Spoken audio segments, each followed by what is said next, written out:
Kenapa jadi gua? Itu Monyet-monyet. gitu kan.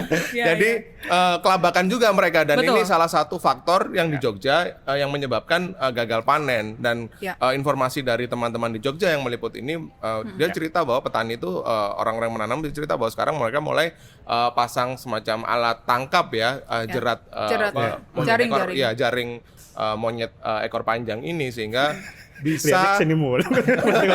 sehingga bisa membuat rate keberhasilan tanamnya ini menjadi lebih tinggi. Itu Iya. salah satu faktornya. Itu kan lahan ada di sekitar sekolah polisi negara Benar, ya, benar, benar. di Bantul kan.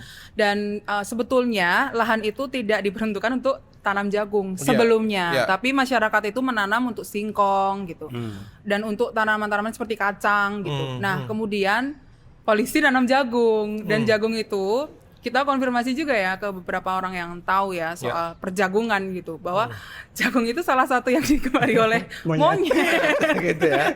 Ya kesini juga dong, kesini juga sekali-kali. Monyet ekor panjang kan di sana gitu. Iya, Jadi ya gagal gitu dan nggak mencapai target. So dengan ya oke lah kita mengambil sampel di beberapa daerah ya CIG ya. Iya. Tetapi dengan gambaran itu saja sudah membuktikan bahwa tanam jagung versi polisi ini ada banyak persoalan, Ya. Betul. kan?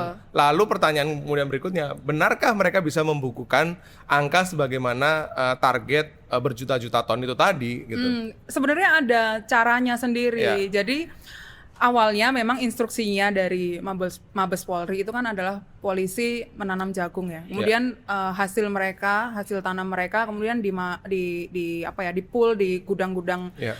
jagungnya polisi, kemudian dicatatkan sebagai hasil pangan jagung dari kepolisian yang bekerja sama juga dengan Bulog untuk menyerap. Tapi kemudian karena ada banyak kegagalan itu, polisi beli jagung dari masyarakat, Iya, iya, iya. dari petani untuk masuk ke gudang jagung mereka, atau di beberapa tempat ya termasuk di Nusa Tenggara Barat misalnya ya. Polisi bekerja sama dengan mitra yang mereka juga bangun gitu ya, mitra yang mereka hire khusus gitulah ya untuk jadi pengepul gitu. Ya. Jadi mitra-mitra ini yang beli jagung hasil panennya masyarakat, dibeli dengan harga standar tertentu, kemudian mereka serap dimasuk di gudang jagung mereka. Kalau ketawa sih, gue jadi kaku nih kalau. Kenapa sini mulu? Kenapa sini mulu? Iya. Terus Sungguh ceria hari ini. Dan ya setelah itu polisi kemudian menyerap itu ke Bulog. Jadi Bulog yang membeli, membeli hasil tanam, bukan hasil tanam ya, tapi hasil yang di-pool oleh mitra-mitra polisi tadi.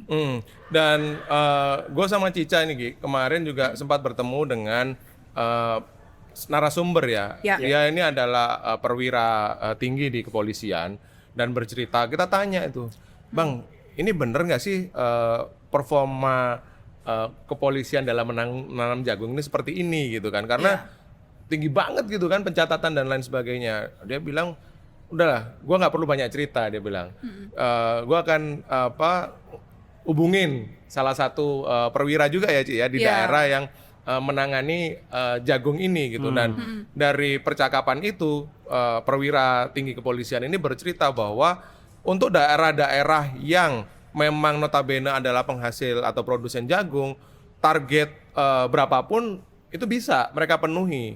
Tapi persoalannya kata perwira ini adalah kan tidak semua daerah gitu kan yang artinya kan ini semua Indonesia gitu. Semua daerah punya profil seperti daerah kami yang menjadi salah satu produsen jagung gitu kan.